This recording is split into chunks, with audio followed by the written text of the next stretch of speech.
One of the things I love about worship leading, specifically with how we do it in church community and together, is it can be really disarming for people. It's an opportunity for them to come into the room with whatever they've got and whatever they've experienced, and to be able to just turn their attention and their focus on Jesus. So really the opportunity for you to be able to have a bad morning, for you to be able to have a bad week, and to come into a space where so many other people are encouraging you in the songs that they're singing, or even encouraging you to proclaim truths that you yourself may not believe in that moment. I think it's incredibly powerful. So the opportunity to come into a room and declare, I'm no longer a slave to fear, and to maybe that week have experienced so much fear, or to be experiencing it in that moment. I think worship is just an incredible opportunity for us to center ourselves not on our circumstances, but on God. Soul City Worship is, we're a bunch of people who are a part of Soul City Church. It's just a bunch of people. It's a bunch of people who ultimately love Jesus and love music, and with our powers combined, we form Soul City Worship. It's not so much like who's leading what, it's who can best portray the heart behind what we're doing, and that's Jesus. Like, how can we best show people Jesus, and how can we best create music and create words that will help people connect with God?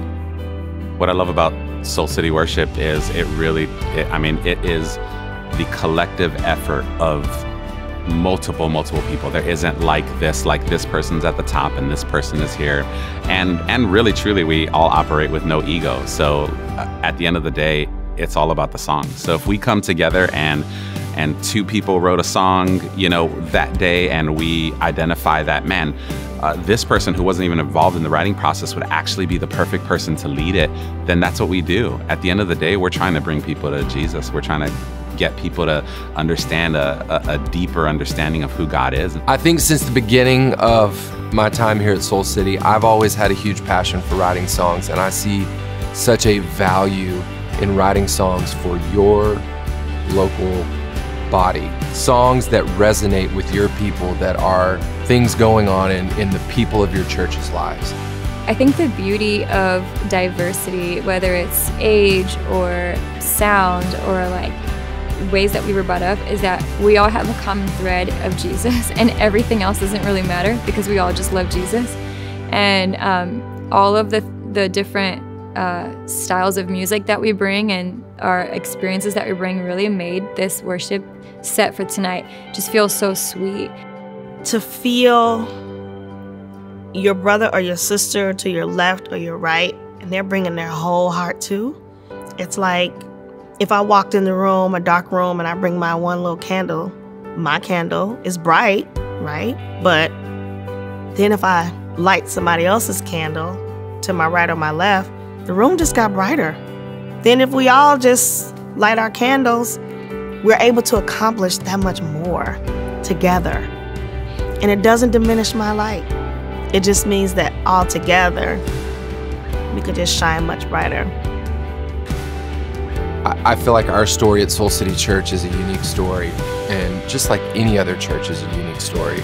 I think since the beginning, I've had a passion for writing original songs that I think has bled into our culture of like, yeah, we're a church that writes original songs, and it's been cool to see other people kind of take that up too and start writing for our church. And you really get to know people in your church, and the people that are sitting in the congregation that you're in small group with, that you're going over to their house to hang out with their kids or their family. And we could write a song about what this person's walking through.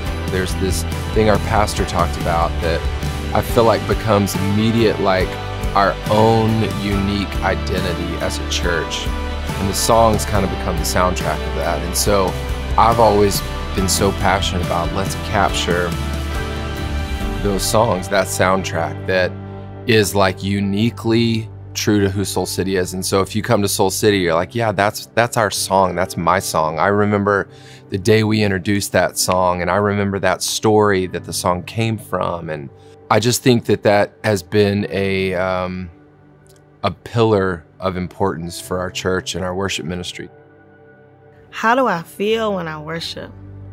I feel literally like I have wings and I'm flying. Like I imagine myself just with these giant golden wings and just flying. Literally, like heaven and earth are like combining when I worship. If I could manage to worship 24 hours a day, 365 days, I would absolutely do it.